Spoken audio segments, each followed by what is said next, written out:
So, hey Tim. Hey, nice to meet you, Nick. Nice to see you again up at the Octagon. There's Stefan over there, the creator of this wonderful instrument.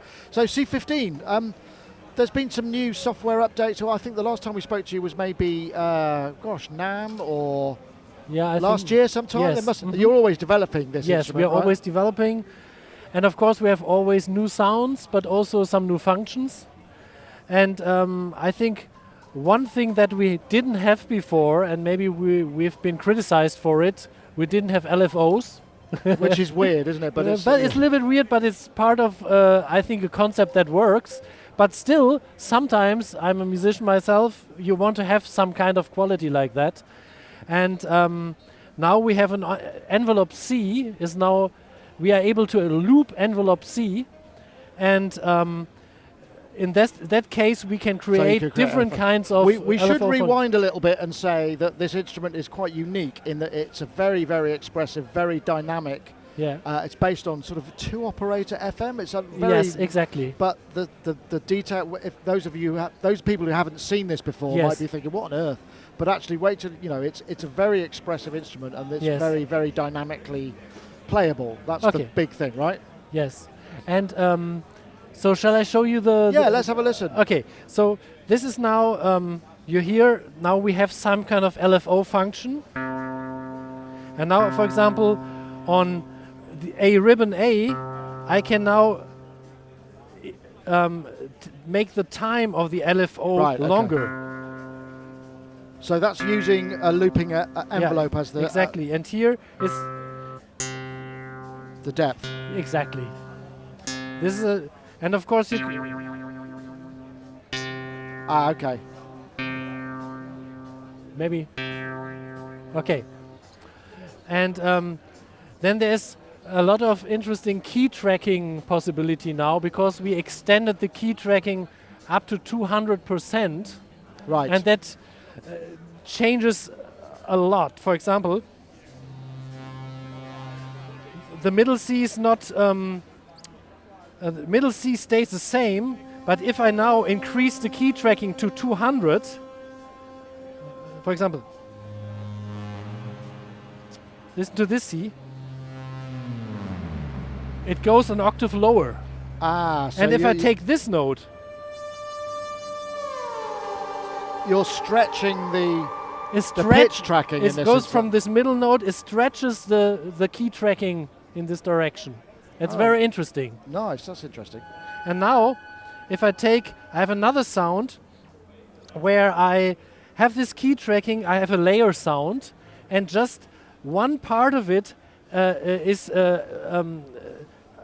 one oscillator is reacting to the key tracking, the other one not, and by being connected through FM, we create some really crazy sound.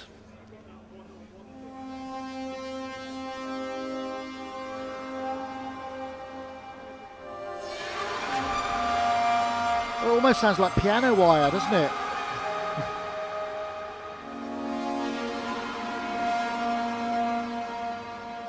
Just for the record, all of this, the effects are all on board on this patch, aren't they? Excuse me? The effects are all internal on this one, the internal effects. Yes, all internal effects, yes.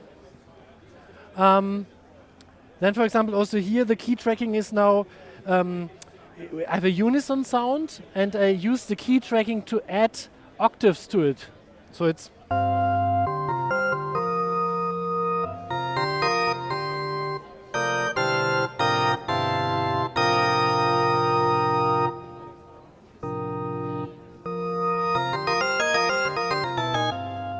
Yeah?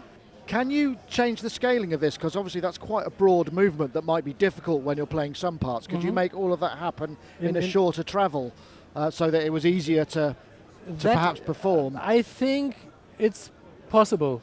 Yeah. Yeah. You can adjust in. Probably then you can even go higher at the end. Right.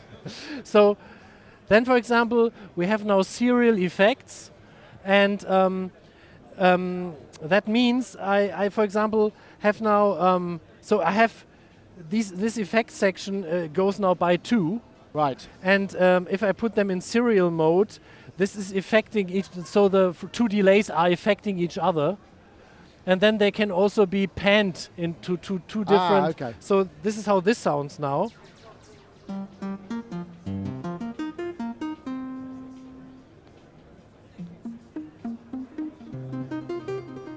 You might hear it in the stereo field.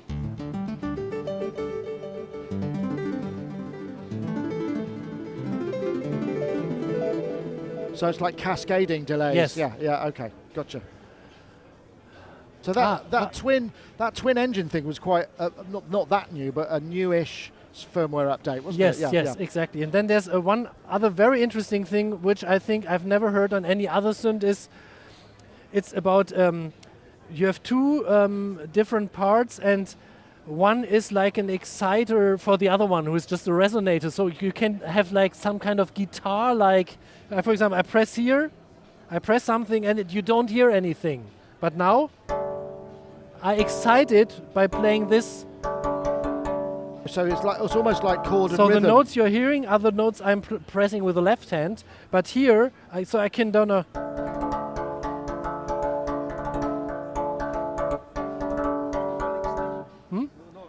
Yeah, and only on the right side you hear the excitement.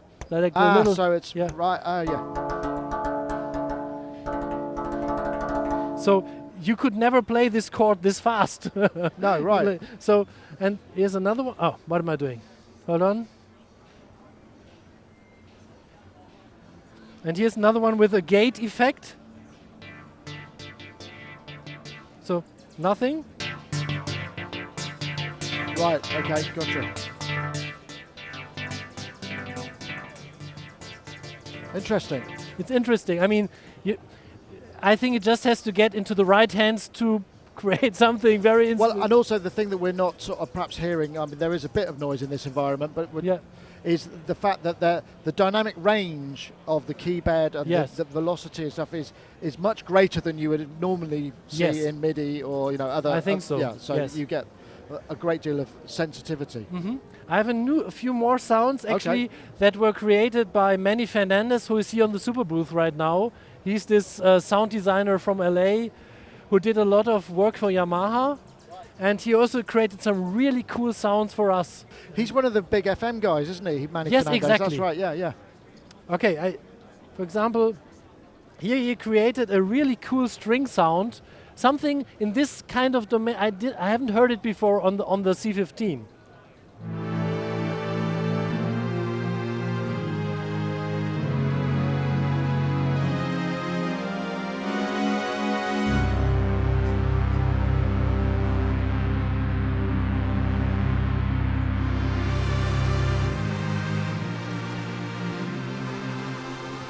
Oh, that's nice. I think it's nice. It sounds a little bit like an old string machine. But with more depth. Yeah. Not quite so rubbish. Yeah.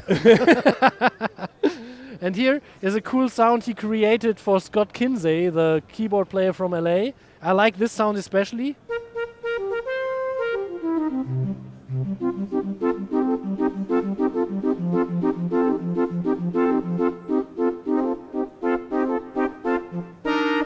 And here you can switch between a brassy quality and a more wooden flute kind of quality.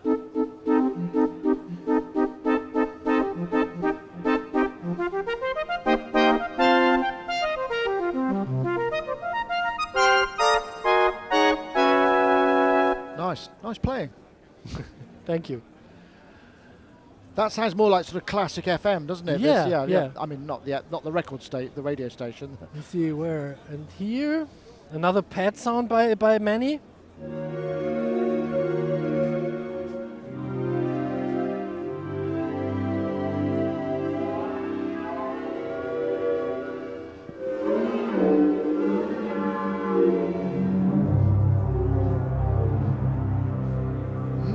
Interesting. I think it's interesting. He works a lot.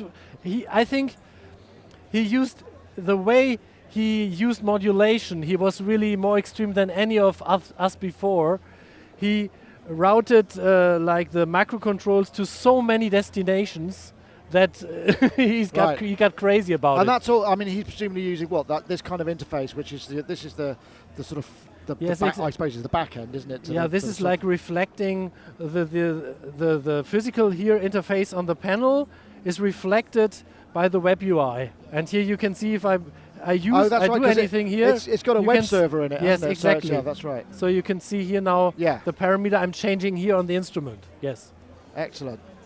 So I mean, the C15 is still, I know it's a top-end instrument. Any changes to hardware, or you still move? It's exactly the same sort of process or same keyboard. I mean, right now there are no changes made to hardware, but I mean, we certainly are in development of something. Okay. But I wouldn't say tell. anymore. I can see the evil eye coming at you over the back of the Don't say anything else. I'll have to. Okay, brilliant. Well, perhaps you could just play us out with one more sound, and and we can enjoy that. I take this one, which I actually put together myself. It's like a layer sound with a bell-like quality and a big pad-like quality.